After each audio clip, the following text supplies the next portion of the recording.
Tere ilusat esmaspäeva hommikut! Mina Liina Vetik jagamas mõtteid, kuidas siis ikkagi ettevõtlusteekonnal trepist aina enam edasi ronida ja oma elukvaliteeti siis paremaks muuta.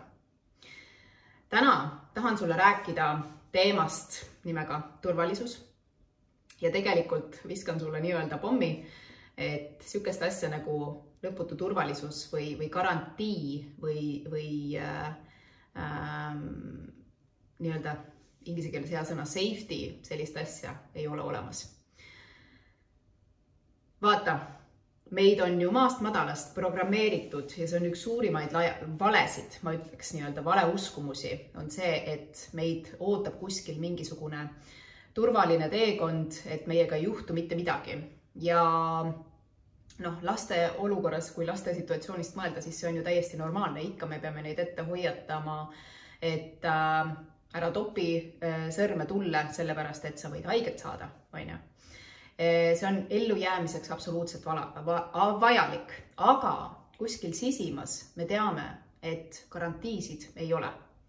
Sa võid vaadata ilusti vasakule, paremale, kui sa ületad teed, aga auto võib ikka sulle otsa sõita, eks. Sa võid lukustada oma koduuksed, aga murdvaras võib ikka sisse murda, Sa võid töötada mitukümmend aastat ühel väga heal töökohal, aga ühel hetkel võidakse sind endiselt lahti lasta. Meil ei ole garantiisid, aga me elame, nagu meil oleks. Me hoiame sellest nii-öelda potentsiaalsest garantiist kinni, ja me ei tee samme, mis tegelikult meid õnnelikumaks teevad. Oled sa siis osakoormusega ettevõtja või tahad alustada, aga ei julge teha seda sammu, sest sa ei tunne ennast turvaliselt, sest sul räägib peas programm, et midagi võib juhtuda, eks. Kõige lähem asi nii-öelda garantiile või turvatundele, et ma olen nii-öelda hoitud, on sisemine turvatunne sinu sees, sisemine enesekindlus, et ükskõik, mis ka ei juhtuks, ma saan hakkama. On olemas lahendused, need lahendused on olemas siis, kui mina neid vajan. Mis nad praegu on, ma ei pruugi teada, aga sellel hetkel ma olen nii-öelda resourceful ja leian need võimalused, kuidas mis iganes olukorda lahendada. Ma jään ellu. Ehk siis ma usun iseendasse, et ma võin leida need lahendused. Ma olen võimeline nägema neid lahendusi siin. Ja sa ei tee neid samme. Olguski, nagu ma ütlesin, sa võid olla poole kohaga tööl, sa ei lähe täiskohaga ettevõtjaks. Kuigi sa seda enda sees nii väga tahad, aga millest sa kinni hoiad, what if, mis siis, kui ma ei saa luua omale sissetulekut, Sa ei usu endasse. Sa ei usu, et sa oled võimeline leidma või nägema neid lahendusi. Eks? Me kõik oleme. Tegelikult, aga see on vähene usk sinu enda sees. Eks?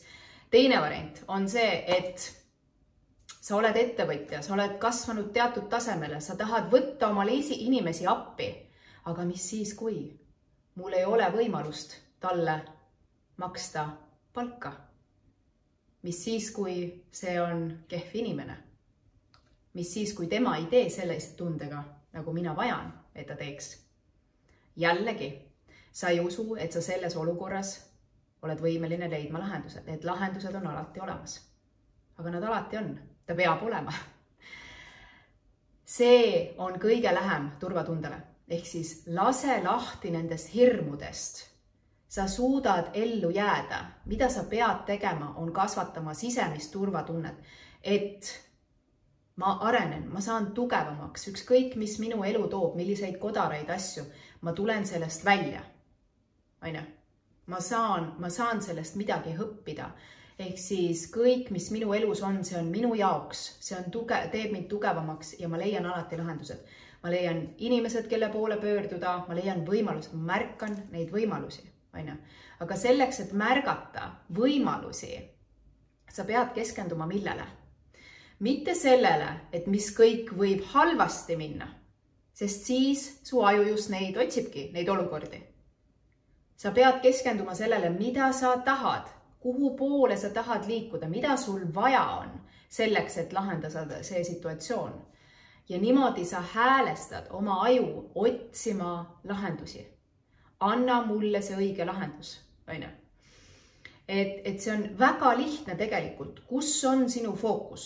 Kas sa mängid mängu, et mul oleks turvaline või sa mängid, et ma ei kaotaks, on ju. Või sa mängid mängu, kuidas ma võidan. Kuidas ma saan selle? Anna mulle lahendused. Mis on see samm, mida ma pean tegema, et ma saaksin sinna, on ju. Mis mängu sa mängid? On minu küsimus sulle. Hakka vaatama, kus on su fookus ja lase lahti nendest mis siis kui mõtetest. Või siis muuda ka neid. Mis siis, kui läheb hästi? Mis siis, kui ma leian lahendused? Mis siis, kui ma olen võimeline looma omale seda sissetulekut, ilma et ma sõltuks tööandjast? Mis siis, kui minu ümber saavad olema need inimesed, kes mind toetavad? Mis siis, kui minu ümber on meeskond, kes on minu suurimad fännid ja nad on ühisel missioonil minuga? Nad tahavad panustada läbi selle, mida mina olen loonud. Mis siis, kui need inimesed, keda ma omale juurde võtan, abiks, olgu see siis sisseostetud teenusena või päris palgatöötaja.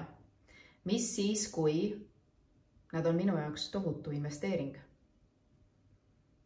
Mis siis, kui minu ettevõte saab kasvada ja ma olen loonud ettevõttena midagi, et see kasvab ilma minuta ja inimesed seal sees naudivad, teevad asja, mis neile meeldib ja nad teevad seda suure kirega ja tahtmisega. Mis siis, kui läheb hästi? Kus on sinu fookus? Ma jätan sind täna selle võtmega, selle mõttega, et aga mis siis, kui ei olegi turvalisust? Mis siis, et alati võib midagi minna halvasti, ükskõik kui tähelepanelik või ettevaatlik ma ka ei oleks? Pööra see ümber. Mis siis, kui turvatunne tuleb minu seest? Küsimus sinu jaoks peaks olema see, kuidas ma seda turvatunnet enda sees kasvatan? Kuidas ma saan inimeseks, kes mõtleb selliselt, et alati on lahendused ja ta näeb alati neid lahendusi? Sellepärast, et meie aju töötab sellist, et toob sulle kõike seda, kus on sinu fookus. Küsimus on see, kus on sinu fookus? Eks? Nende mõtetega ma jätan sind siia. Ja ma loodan, et see toob sulle värsket hingamist sellesse mõnusalt kevadisse nädalasse ja me kohtume sinuga uuel nädalal uute mõtetega. Tšau, tšau!